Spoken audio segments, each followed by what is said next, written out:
When I bought my first ever Cayman GT4, I didn't know what to expect. I bought it sight unseen off the internet and drove halfway across the country to pick it up.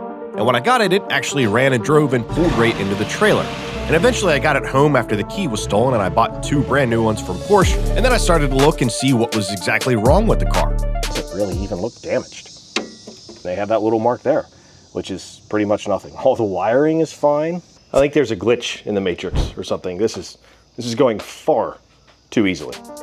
Obviously, the car had no front bumper, but the rest of the damage was not so obvious, and I ended up putting the entire rear trunk back together and the entire front trunk back together. Further investigation revealed a bent wheel on the driver's side rear. I see like the tiniest bend on that wheel. I don't know if you can see it.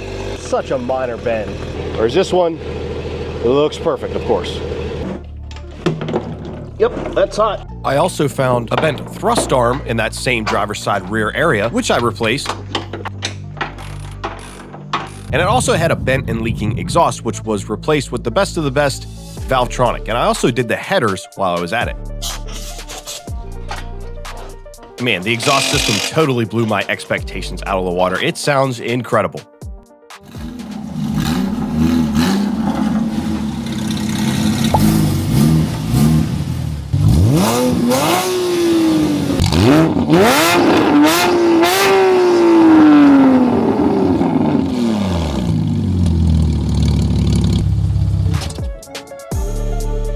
Obviously, there wasn't that much damage to the car, and I've already fixed some of it, but there's still some damage left, and I'm hoping to get all of that stuff done so I can take it on its first test drive.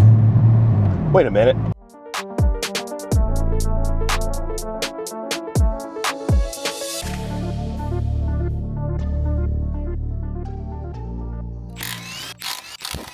Let's start with the wheels. Both the wheels on the driver's side are damaged, finish-wise, and also at least the rear one is bent.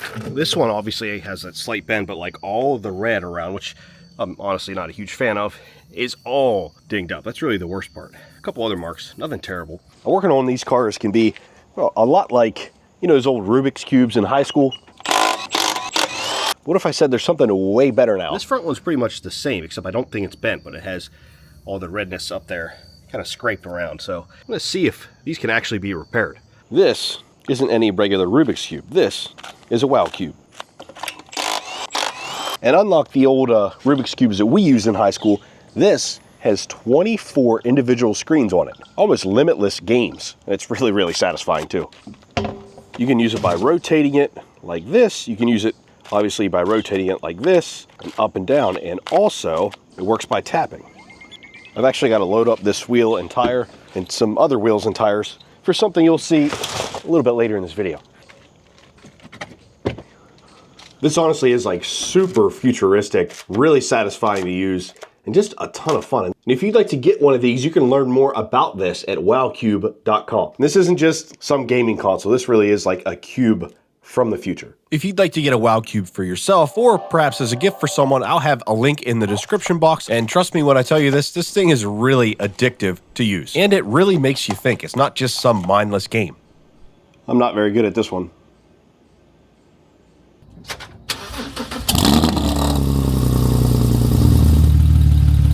Now I do want to address something rather quickly. A lot of you guys were saying, oh, the bores are scored, the engine's screwed, it's smoking like crazy.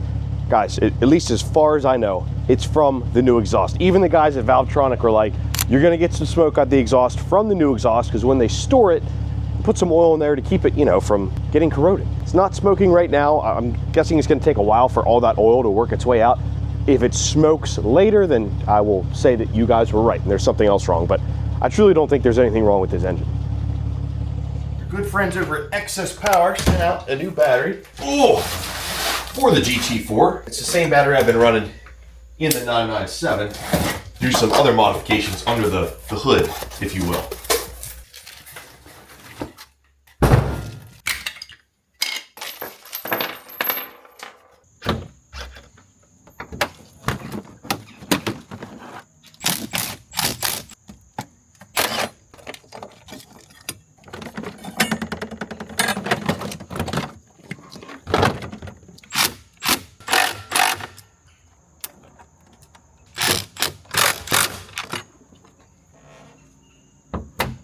As far as the other mod under here, Porsche has the worst alarm beeper horns. That's where this comes in. This is a really easy and simple to install replacement horn. It's gonna sound way better, and I got this from Project 991, and you can get it on Etsy. I'll have it linked below as well.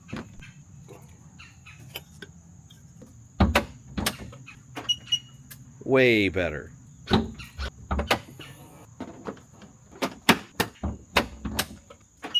At the current moment, I can't drive the car because it's got at least one, if not two, bent wheels. But I have a whole bunch of other wheels that just may work.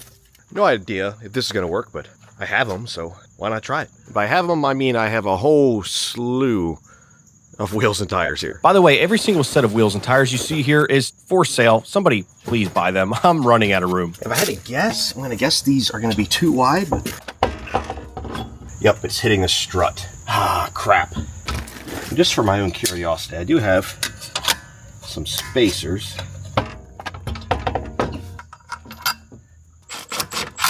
Are we clear? I think the 18s are actually just too small. Hitting suspension components. Well, let's try something else. Ooh, I think they actually clear. Are they going to fit when it goes down? I kind of doubt it.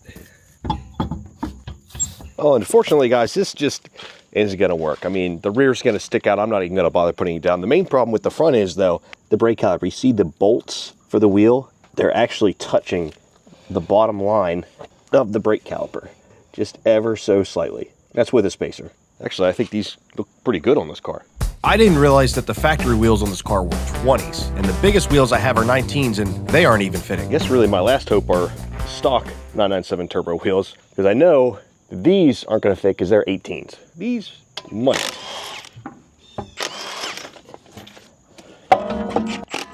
By golly, boys, that just might work.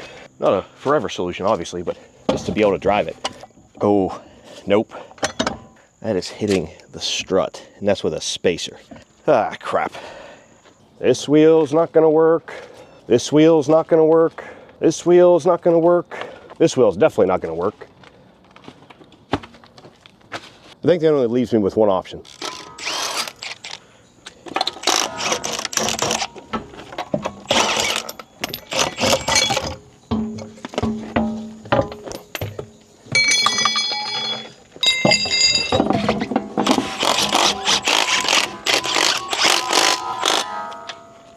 So that basically means I have to use the stock wheels, and I found a place that's going to fix them. It's going to fix them quickly.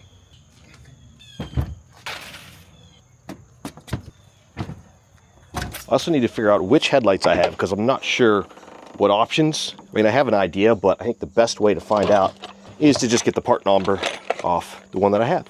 And Porsche has the easiest headlights to remove ever.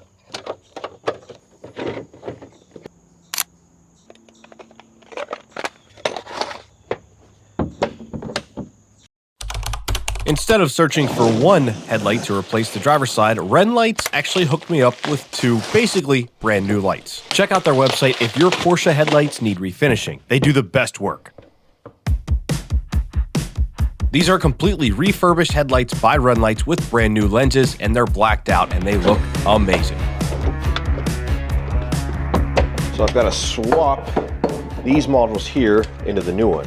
You know, I'll just wipe this off for comparison. You can see how like dinged up this is just from regular wear and tear. And this, the whole brand new lens, thanks to Ren Lights.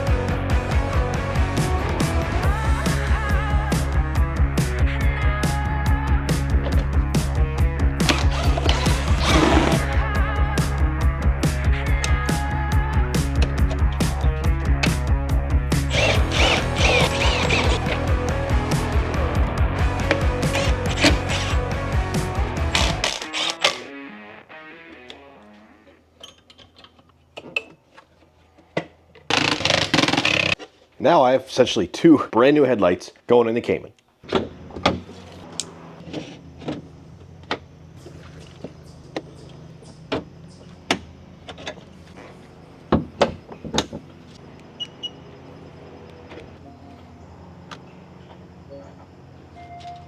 Oh yeah. Sweet, everything freaking works. These headlights look amazing, and I think I'm glad I went with OEM rather than some aftermarket brand. Now I think all I need on the front end is a bumper, and that's a whole problem in and of itself we'll get into a little bit later. One step closer to get this thing on the road. And while we're up in the front end, there is one thing that I was missing. Thanks to you guys, I realized what that one thing is. Snap in on this side like it did on the other side. Perfect. It's a finished front trunk with a good sounding beeper.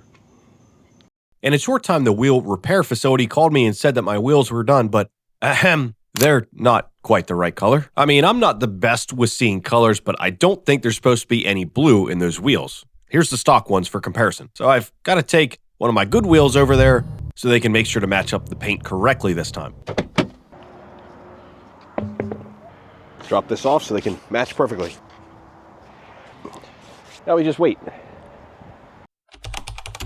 Wheels are done, but now there's 3 of them. I don't think I can fit 3 wheels and tires in the G80, so I'm taking the Duramax. Should probably drive it every once in a while anyway.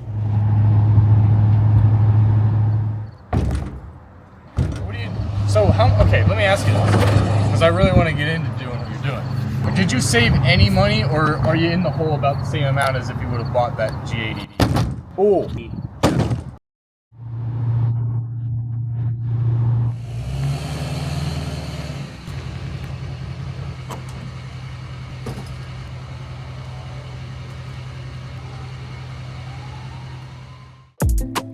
I'm really happy with how the wheels came out, and for taking off the tire, mounting, rebalancing, after refinishing, and fixing the bends, it cost me less than $400 total for both wheels. And that's a whole heck of a lot cheaper than me buying 8 different sets of wheels and tires that you guys are inevitably gonna hate anyway.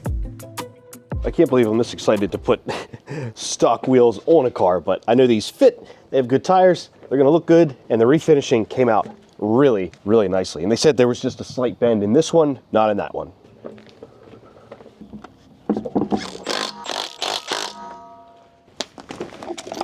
Another nice thing is both of these refinished wheels are on the same side, so if there is any slight color differentiation, you'll never be able to tell. This is why I need studs on this car. And every car. Ouch.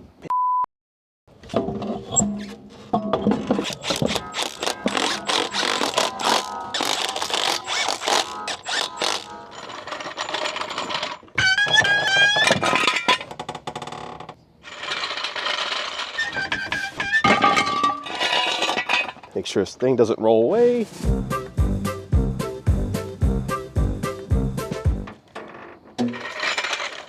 There's one more thing I have to do before I drive it for the first time.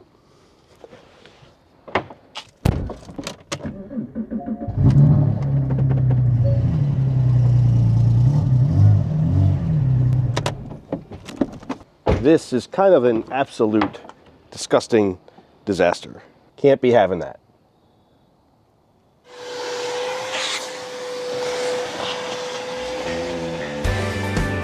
Now, to all my detailing fanatics in the comment section, this was just a very, very quick cleanup, basically to get all the auction dust and transport dust and inspector dust, all that stuff out of the car to make it just a little more enjoyable to drive for the first time.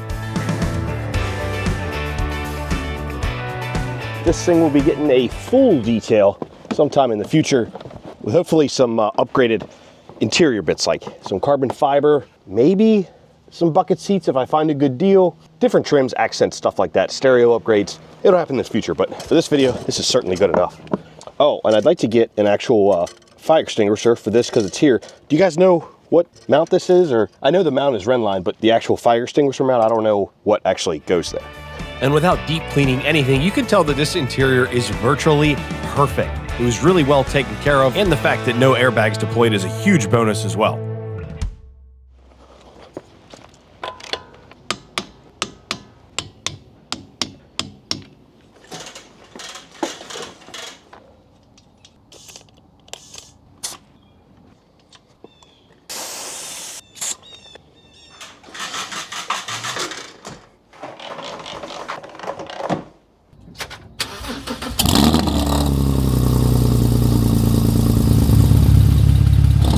it's time for my favorite part, but also the most nerve-wracking part, driving the car for the first time. I'm not too nervous about this car like I was with the E30 M3, because like I basically hobbled that whole car together, nothing stock. This entire car, the GT4, is pretty much stock, and I don't think there's anything wrong with it, hopefully. One thing I do want to secure is this, because I'm guessing the wind is going to push that down. That's obviously not ideal when driving. That should do it. And here we go. So far, feels great.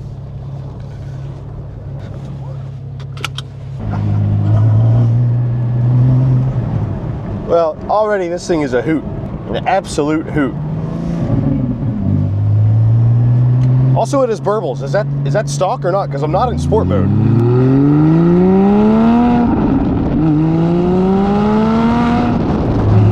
Oh wow, this driving experience is, wow, everything I thought it would be and more. This is a special freaking car.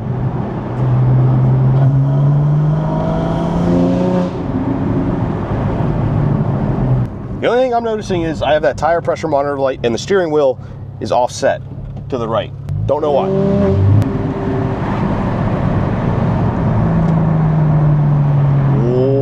Wowzers.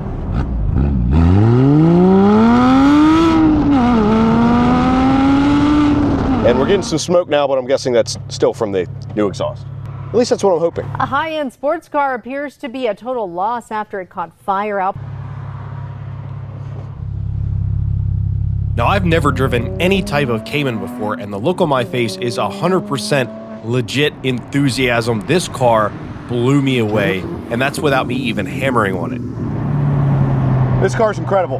Freaking incredible. I went to 4,000 RPM, that's it. And this car, wow. Wow. It's driving straight though, which is weird that the steering wheel is so off. Man, this thing drives so smooth. So smooth. And I haven't done sport mode or anything.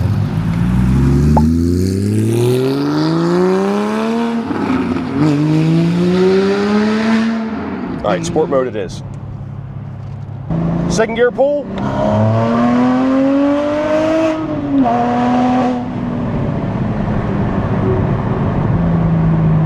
Oh my God.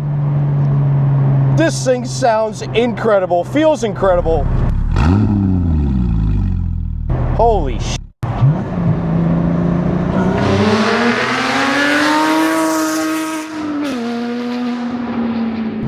Oh, this auto rev match shifts. I didn't know that. I guess it does it in sport mode. And looking back, to get this thing on the road, I replaced a control arm, refinished 2 wheels, and put a Valvetronic exhaust on it. That's all it took to get this thing running and driving nearly perfectly. This car is awesome.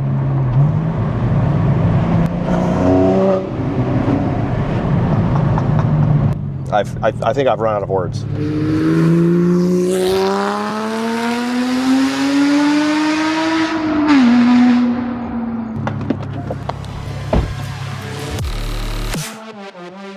Obviously, the car still needs some paintwork, some bodywork. It needs a front bumper, a couple other minor things, but other than that, this thing is nearly back to 100% already.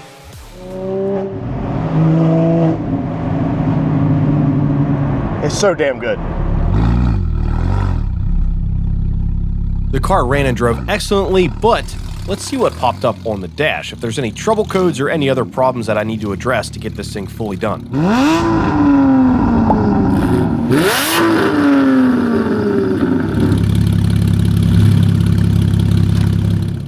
What happened on the dash here, I turned all this sport and traction control and whatnot. So there we go. So that's what I've got. I've got a minus 26 PSI of tire pressure, which is wildly inaccurate. And headlight range, something or other. That's it. So I think that new headlight I have needs to be programmed or coded. So if you guys know who or how to do that, please let me know, because I don't. Yeah, I've never had a bigger smile and a smile for a longer period of time than I did driving this car for the first time. It's so good. Words can't describe it. This car is so good, and it's stock.